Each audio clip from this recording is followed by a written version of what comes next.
Hello, my name is Tracie Rogers and this is On the Couch, a weekly video series where we talk to a range of mental health professionals about issues that affect us as men and women.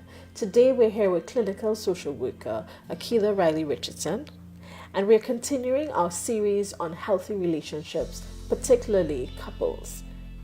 So we are talking about when two adults come together to start a relationship, to build a life together, whether that's a dating relationship or perhaps it's a marriage.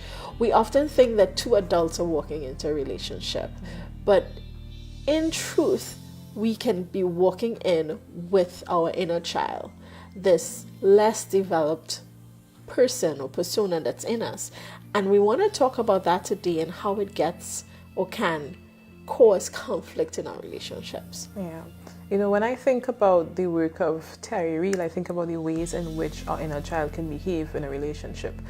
Some of us have inner children who are very wounded and who are easily overwhelmed by stress in the relationship. And so the window of tolerance for stress in the relationship is very, very narrow.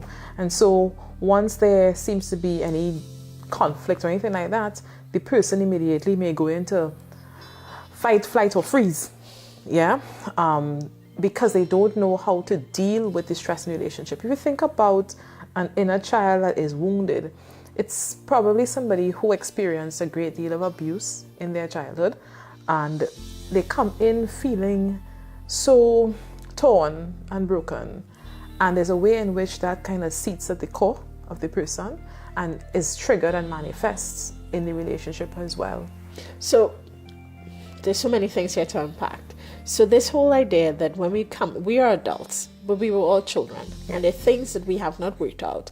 And so we've moved into our adult body, but our psyche, our ways of thinking, especially when it comes to conflict and problems, may not be as evolved.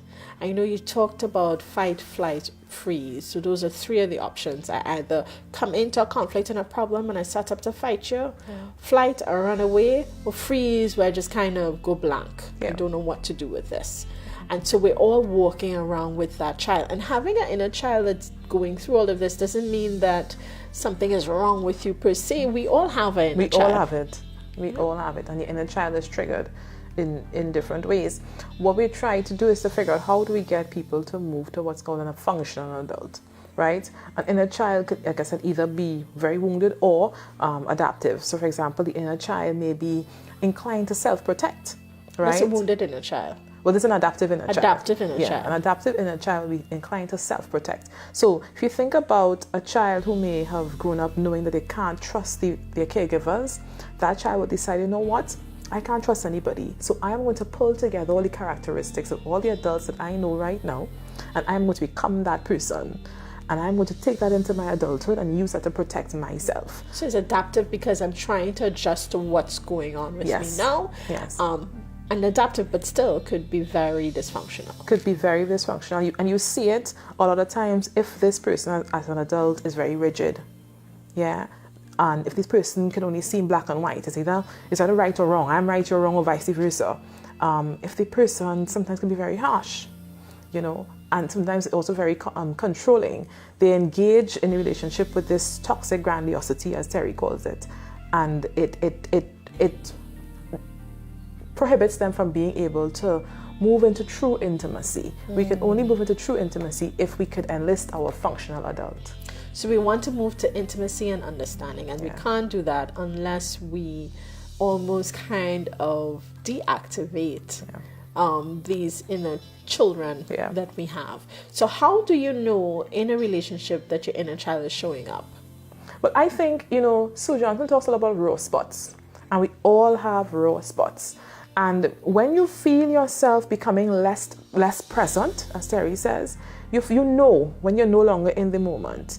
When your anger is extreme, right? When your pain is extreme. Like I can tell even in my own relationships when what I'm feeling is bigger than the moment, when something else is going on.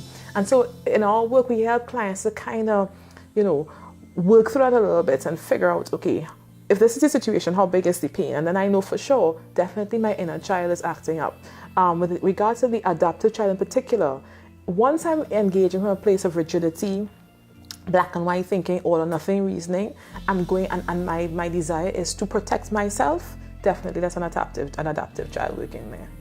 So the key is for us to recognize that this is more than this. My reaction in this situation is more than my partner. Yeah. There's something else that's going on here. Raw spot. And I need to understand that this is a raw spot. And we're talking about psychologist Sue Johnson, we're quoting her work there, that this is a raw spot.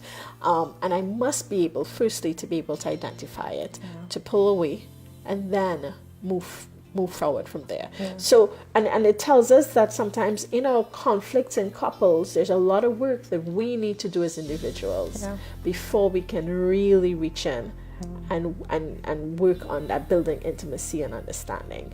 So we're going to end here for now, but I want us to talk a little bit about intimacy and understanding again in our second segment as we come back, continuing to talk about how to manage conflicts in our couple relationships. Thank you so much for joining us, and do look out for a second set.